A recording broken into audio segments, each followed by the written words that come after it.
স্বাগত Assam study centre নামৰ আমাৰ এই ইউটিউব চেনেলটোলৈ। বন্ধুসকল, এই ইউটিউব চেনেলটোৰ যোগেদি আমি অসমৰ ছাত্ৰ ছাত্ৰীসকলক বিভিন্ন প্ৰতিযোগিতামূলক পৰীক্ষাত অৱতীৰ্ণ হ'ব পৰাকৈ বিভিন্ন পৰীক্ষাসমূহৰ সমল অসমীয়া ভাষাত দিয়াৰ উপৰিও আমি class 10, 11, 12, TET, railway, APSC, SSC, GK আৰু প্ৰত্যেকটো মাহৰ কাৰেণ্ট এফেয়াৰ্ছ আমি কেপচুল আকাৰত ডাউনলোড কৰিব পৰাকৈ আগবঢ়াই আহিছোঁ। লগতে আমাৰ যিটো অফিচিয়েল ৱেবছাইট আছে www.assamstudy.com, এই ৱেবছাইটটোৰ যোগেদি আমি বিভিন্ন ধৰণৰ চৰকাৰী তথা বেচৰকাৰী খণ্ডত খালী হোৱা চাকৰিবিলাকৰ খবৰ নিয়মিতভাৱে দৈনিক আগবঢ়াই আহিছোঁ। চাই থাকিব আসাম ষ্টাডি চেণ্টাৰ আৰু লগতে আমাৰ অফিচিয়েল ৱেবছাইট www.assamstudy.com।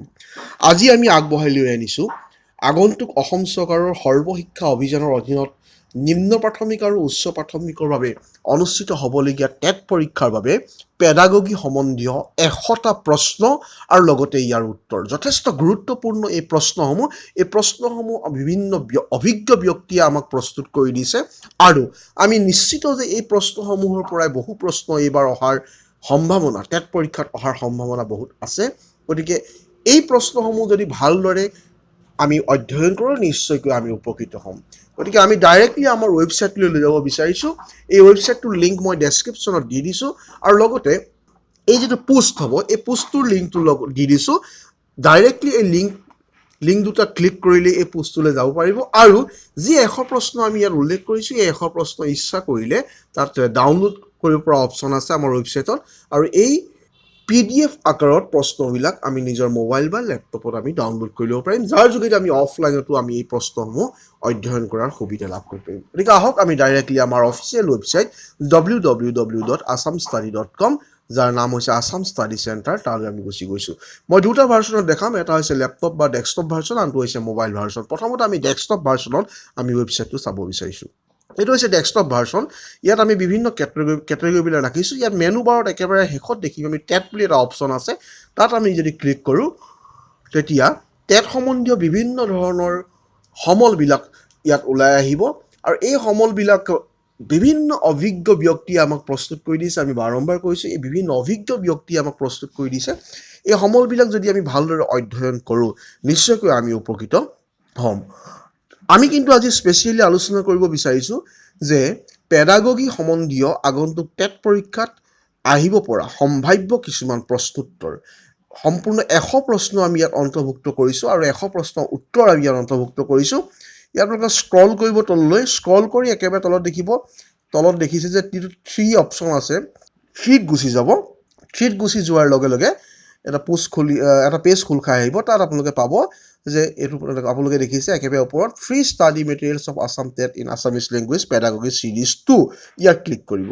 ইয়াত ক্লিক কৰাৰ লগে লগে আপোনালোকৰ সন্মুখত সম্পূৰ্ণ প্ৰশ্নবিলাক আৰু ইয়াৰ উত্তৰবিলাক ওলাই আহিব। আমি বাৰম্বাৰ কৈছোঁ যে 100 প্ৰশ্ন আমি ইয়াত অন্তৰ্ভুক্ত কৰিছোঁ আৰু 100 প্ৰশ্নৰ উত্তৰ লগতে সুবিধাৰ্থে দি দিছোঁ। সকলোবিলাক প্ৰশ্ন এই ভিডিঅ'টোত পঢ়ি দিয়া সম্ভৱপৰ নহয়, ভিডিঅ'টো যথেষ্ট দীঘলীয়া হৈ যাব। আমি মাত্ৰ 5টামান প্ৰশ্ন পঢ়ি দিব বিচাৰিছোঁ। প্ৰথম প্ৰশ্ন, শিক্ষণ পদ্ধতিত প্ৰাকৃতিক ভাষা আহৰণ কি? অপশ্যন 4টা দিয়া হৈছে, শুনা, কোৱা, পঢ়া, লিখা। কোৱা, শুনা, পঢ়া, লিখা। লিখা, পঢ়া, শুনা, কোৱা এটাও নহয়। উত্তৰ ক। বিজ্ঞান আৰু ব্যাকৰণৰ নিয়ম নীতি শিকাবৰ বাবে উৎকৃষ্ট পদ্ধতি কি? ক, আগমন নিধি, নিগমন বিধি। ক আৰু খ দুয়োটাই, ওপৰৰ এটাও নহয়। ঘ, আধুনিক পেডাগগীৰ বাটকটীয়া কোন? Herbert, Plato, Aristotle, Rousseau. উত্তৰ ঘ। ছাত্ৰ ছাত্ৰীৰ বাবে উৎকৃষ্ট পাঠ্যক্ৰম সেইটো যাৰ দ্বাৰা সামাজিক প্ৰয়োজন হ'ব পাৰে, ছাত্ৰ ছাত্ৰীৰ সম্ভাৱনীয়তাৰ সহায়ক হ'ব পাৰে, শিশুৰ উন্নয়ন হ'ব পাৰে, আটাইকেইটা শুদ্ধ। উত্তৰ ক। শিক্ষণৰ কোনটো পদ্ধতিত ছাত্ৰ ছাত্ৰীয়ে অংশগ্ৰহণৰ বাবে অধিক সুবিধা পায়? গৱেষণা পদ্ধতি, আগমন নিগমন পদ্ধতি, প্ৰশ্ন উত্তৰ পদ্ধতি, বিশ্লেষাত্মক পদ্ধতি। উত্তৰ গ। আমি 5টা প্ৰশ্ন আৰু ইয়াৰ উত্তৰসমূহ আপোনালোকৰ সুবিধাৰ বাবে আগবঢ়াই দিছিলোঁ, কিন্তু এই পেজটোত আপোনালোকে সম্পূৰ্ণ 100 প্ৰশ্ন ইয়াত পাব। মই স্ক্ৰল কৰি দিছোঁ তললৈ, আপোনালোকে দেখিবলৈ পাব যে সম্পূৰ্ণ 100 প্ৰশ্ন ইয়াত আপোনালোকে লাভ কৰিব। 100টা প্ৰশ্ন অভিজ্ঞ ব্যক্তিয়ে আমাক প্ৰস্তুত কৰি দিছে আৰু এই প্ৰশ্নবিলাকৰ মাজৰ পৰাই বহু প্ৰশ্ন অহাৰ সম্ভাৱনা আছে ইয়াত আপোনালোকে দেখিছে টোটেল 100 প্ৰশ্ন আছে একেবাৰে তলত আপোনালোকে ডাউনলোড অপচন পাব PDF আকাৰত ডাউনলোড কৰিব পাৰিব ডাউনলোডৰ লিংকটো মই ডাইৰেক্টলি এই ভিডিঅ'টোৰ ডেছক্ৰিপশ্যনত দি দিম আপোনালোকে তাত গৈ আপোনালোকে ডাইৰেক্টলি এই PDF টো ডাউনলোড কৰিব পাৰিব এইটো হৈছে আমাৰ ডেস্কটপ ভাৰ্চন এতিয়া আমি মোবাইল ভাৰ্চনত যাওঁ মোবাইল ভাৰ্চনটো এনেকুৱা ধৰণৰ আহিব আপোনালোকে দেখিছে মই দেখাই দিছো আপোনালোকক যে মোবাইল ভাৰ্চন কেনেকুৱা ধৰণৰ হ'ব আপোনালোকে ক্লিক কৰাৰ লগে লগে ইয়াত দেখিব এইটো হৈছে মোবাইল ভাৰ্চন মোবাইলত খোলাৰ লগে লগে ৱেবছাইটটো আপোনালোকে এনে ধৰণে পাব বাওঁ সাইডে ওপৰত যি তিনিডাল আপোনালোকে আঁচ দেখিছে এই তিনিডাল আঁচত আপোনালোকে ক্লিক কৰিব আৰু একেবাৰে তলত টেট বুলি এটা অপচন পাব এই টেট অপচনত ক্লিক কৰিব আপোনালোকে ক্লিক কৰাৰ পাছত আপোনালোকৰ সন্মুখত এনেকুৱা এটা পেজ খোল খাই আহিব আৰু ইয়াতো আপোনালোকে নেক্সট কৰি যাব আকৌ নেক্সট কৰিব একেবাৰে ওপৰৰ যি প্ৰথম পোষ্ট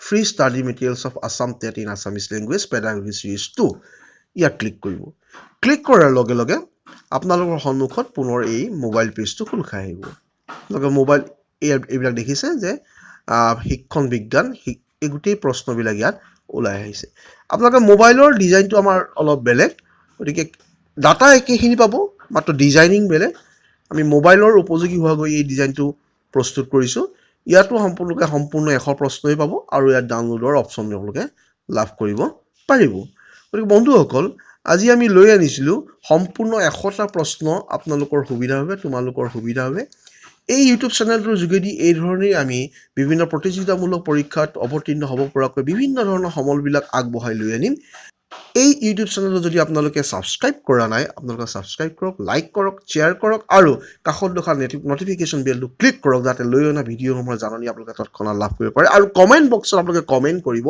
জনাব আপোনালোকক আৰু যদি কিবা প্ৰয়োজনীয় সমল লাগে আমাক নিশ্চয় কমেন্ট কৰিব আৰু আমি অভিজ্ঞ ব্যক্তিৰ যোগেদি এই সমলবিলাক প্ৰস্তুত কৰি আপোনালোকক দিবলৈ চেষ্টা কৰিম ধন্যবাদ বন্ধুসকল আজিলৈ আমি ইমানতে সামৰণি পেলাইছো